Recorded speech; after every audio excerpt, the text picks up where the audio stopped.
Hello, everyone. Today I'm going to be doing something a little different. I'm going to be doing a bit of a forensic chart reading for one Michael Angelo Aquino.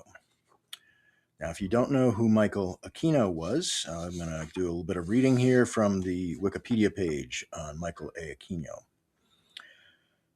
Michael was born on October 16th, 1946, and died on September 1st of 2019. He was an American political scientist, military officer, and Satanist. He was the founder and high priest of the Temple of Set. Aquino was also a specialist in psychological warfare for military intelligence and an officer of the U.S. Army. So he was, as I said, he was a commissioned officer in the Army, served as a psychological warfare specialist, was deployed in the Vietnam War, served in the Green Berets in the 70s and 80s, and was a part-time NATO liaison officer. He did a satanic ritual at the Wewelsburg Castle in Germany, which was used by the SS and Heinrich Himmler apparently for satanic rituals. So he joined in 1969. He joined the Church of Satan, led by Anton LaVey, and he wound up leaving the Church of Satan in 1975, and he started the Church of Set, which Set, if you're not aware, was a Egyptian deity. He was the dark sun. He was the character who cut Osiris up into 14 pieces and threw them all over Egypt, and then Osiris had to go out and find those pieces with Anubis. Aquino, he did not like the atheism and materialism of the Church of Satan, and he wrote a book, the Book of Coming Forth by Night. And apparently he was given this book through some kind of process of automatic writing. So he's been accused of having been part of Project Monarch, one of the various MK Ultra type programs, which was accused of having taken young people and basically induced a multiple personality disorder and locking the various personalities away from each other so that the individual could only recall the things in the personality that they were in and could not, they could be brought into the other personalities through various trigger words or traumatic events. So Michael Aquino. So let's have a look at his chart. So that's it right there, right up behind, or yes, behind me in there. So we have a Capricorn ascendant, and his ascendant is at the 11th degree of Capricorn in the second decan. And the second decan of Capricorn is ruled by Mars and Venus. It is called by some the Temple Builder decan. It is the decan where you have Mars, great strength, and Mars, of course, is exalted in Capricorn. And he has Mars has the great will to take on huge projects of great devotion. And this is Capricorn, so these are established power, trying to establish or the creation of an ancient and very time-tested type of power, which of course is Setianism, which would be Setian Atonism, which likely goes back to Akhenaten, back to at least to the Amarna dynasty in Egypt. So this, as I said, this decan is ruled by Mars and Venus. Venus gives the artistic vision that's required to make a beautiful structure. And we'll see that Aquino did, in fact, build a church, even if it was not a physical church. He did, in fact, have this incredible strength and vision to do this. The fixed star Vega was a few degrees away from his ascendant, and Vega is known as a star of great magic and also of the underworld of Orpheus and various underworld figures and magic, very much a magic oriented star. Yeah, and it imbues charisma and an otherworldly aspect to the individual. So, next thing we look at is the ruler of the ascendant. So, ascendant is, of course, ruled by Saturn.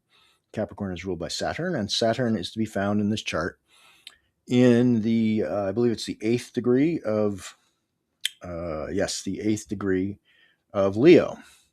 Now, Leo is, of course, ruled by the Sun, and this in this chart, according to whole sign, this would be the eighth house of his chart. If you go by Placidus, it would be the seventh. I would tend to go with the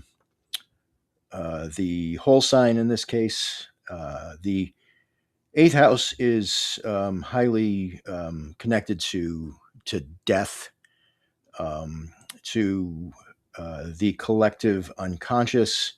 It's a place through which like things can come into your chart that you sort of don't, that maybe don't have, we don't know the source, or things that the person of the, whose chart it is, will have plausible deniability because people won't see that these things are, in fact, part of him or her. So this is Saturn in the first decan of Leo, which is, of course, very leonine, has everything to do with leadership, being seen, and the first decan is ruled by Saturn. So Saturn is in a decanic rule in this chart. The first decan is a place where there's a great spotlight placed upon the individual. And there are great tests, and this is where we need to stand up and show who we truly are. So Saturn is also very closely associated with the god Set. Oh, and I should mention too that the if you go, I got this chart from astro.com, and very strangely, his time of birth was 1234, which is 1234. So I don't know if that's the real time of birth, but this chart makes a great deal of sense. So I would, I'll go with that. And there doesn't seem to be any notes about that being in any way in question. So Saturn here, as I said, is the ruler of the ascendant, and so this is a place of, as I said, very close scrutiny. So this is where we're standing up in front of the world with a spotlight on us, and we're showing if we are in fact good enough. Saturn provides this critical and skeptical eye, which will be looking at us to see whether or not we have what it takes to get through this this test that happens in the first decan of Leo. And when you put Saturn into a sign like Leo, where he is in fact in his detriment, you're going to get sort of an inverted leader. You get a leader who is maybe a leader of the dark side, which is very much in line with the Setian nature of this character, being extremely interested in this leadership of the dark side. So in Leo, at about 12 degrees, we have Pluto. So his Saturn is approaching Pluto at the time of his birth, which doubles down on everything I've just said, plus adds a more Machiavellian sort of characteristic. When I talk about Saturn, I consider Saturn to be basically one half of the Pluto archetype, along with Mars. Pluto / Hades actually traditionally you would find both of these archetypes as being fundamental to the this kind of meta archetype of Pluto. So this is definitely brings the Saturn more in line with this Plutonian characteristic, Machiavellian power struggles, trying to find things that are deeply hidden. The eighth house is also very strongly correlated to magic and otherworldly things, and as I said, to death. So, moving to his sun. Michael Aquino's sun is in the 10th house at about 22 degrees of Libra, which puts it pretty much directly on the fixed star Spica. Spica is one of the most beneficent of the um, fixed stars in the sky. It's considered to be like a sheaf of wheat that is in the Great Virgin's hand. Like it represents abundance and the ability to see how the fertile processes of the earth work.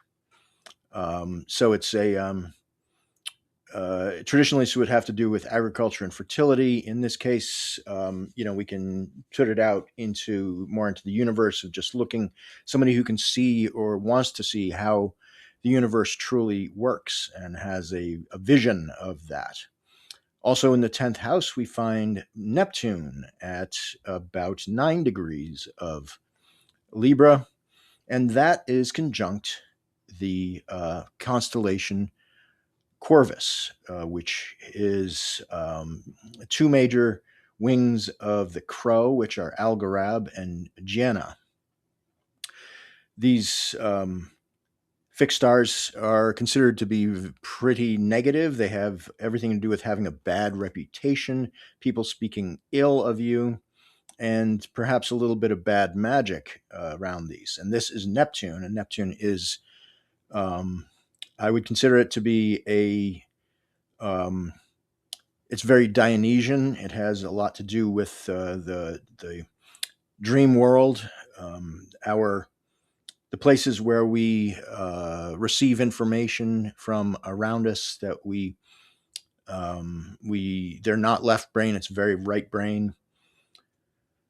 Neptune has a lot to do with deception. There's a lot of spies and actors and people who pretend to be things they're not, who have very prominent placements of Neptune, like Michael Aquino has.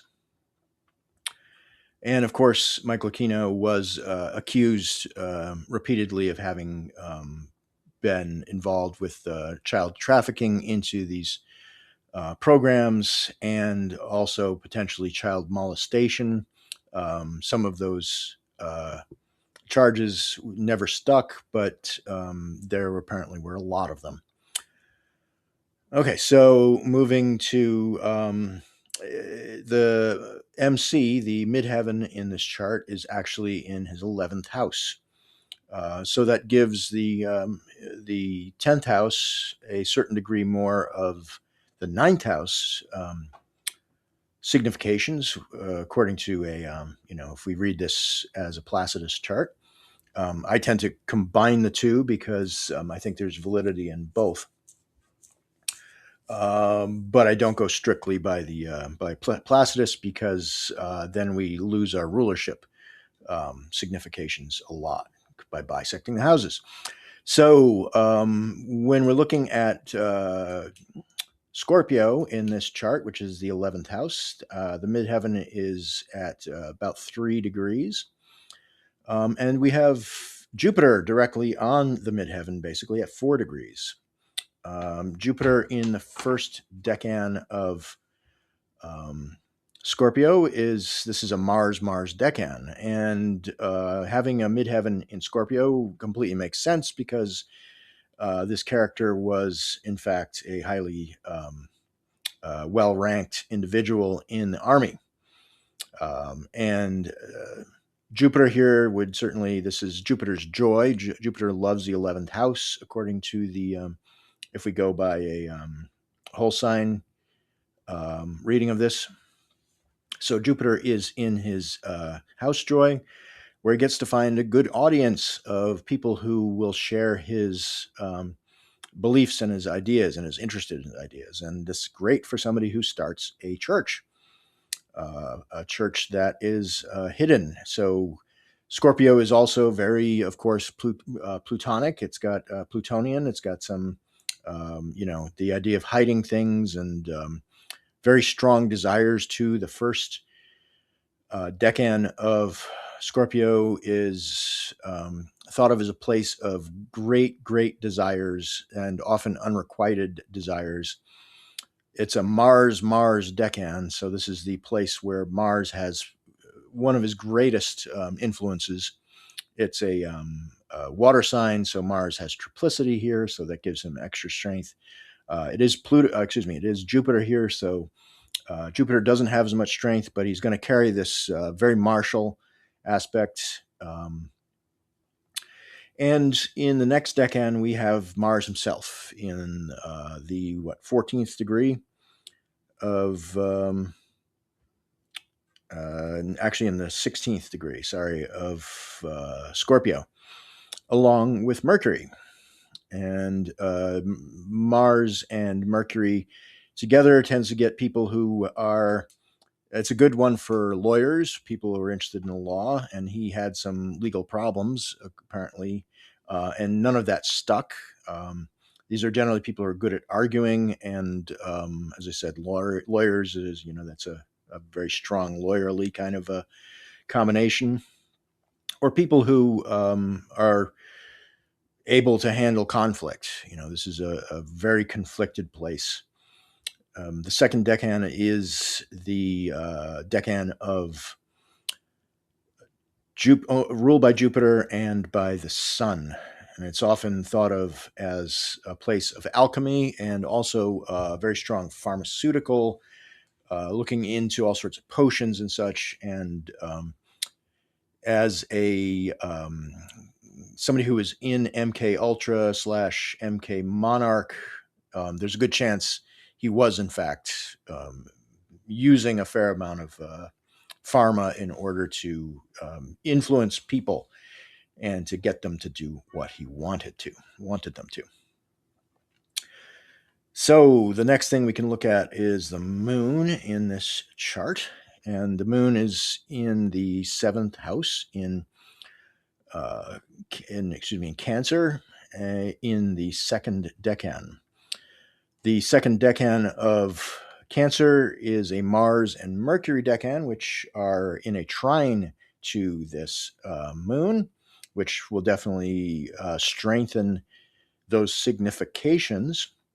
The second decan of Cancer is a place where we have Mars, like the guard dog, sitting at the edges of a place that's maybe a secret place where people can exchange information freely and safely and honestly, which sounds very appropriate for somebody who was had an extremely high level security clearance and was also made his own church, which was doing some things that were not welcome in the mainstream. Certainly, this is a Setian church would not be something that your average person would approve of.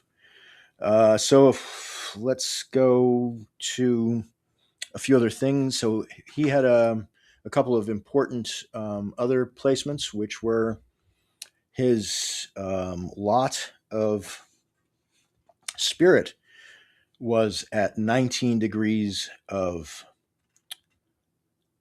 Aries, which happens to be the sun's place of highest exaltation in the entire zodiac.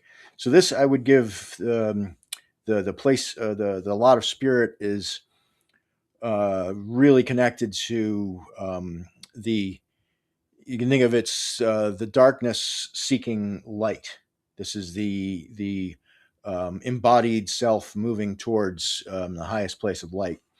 And it's a very strong leadership situation, but it's also in his fourth house, which has a strong chthonic um, underworld kind of signification to it. So it I would suspect that this is a as a young man, this because a fourth house has a lot to do with our childhood. He was probably treated like the rising sun. Like this kid could do no wrong, probably, and was um, gained a great deal of confidence and strength from his upbringing. It was Aries that was his fourth house, so this there probably was a military conflicted situation, but one in which he was most likely pretty strongly capable um, of handling. His lot of fortune is in the first degree of Libra, and the first decan of Libra is a Moon and Venus ruled territory, and this has a sort of a subversive kind of vibe to it because this is very social justice oriented. This is the place where we decide um, when are the rules being broken. What do we do about it if we see things that we don't like?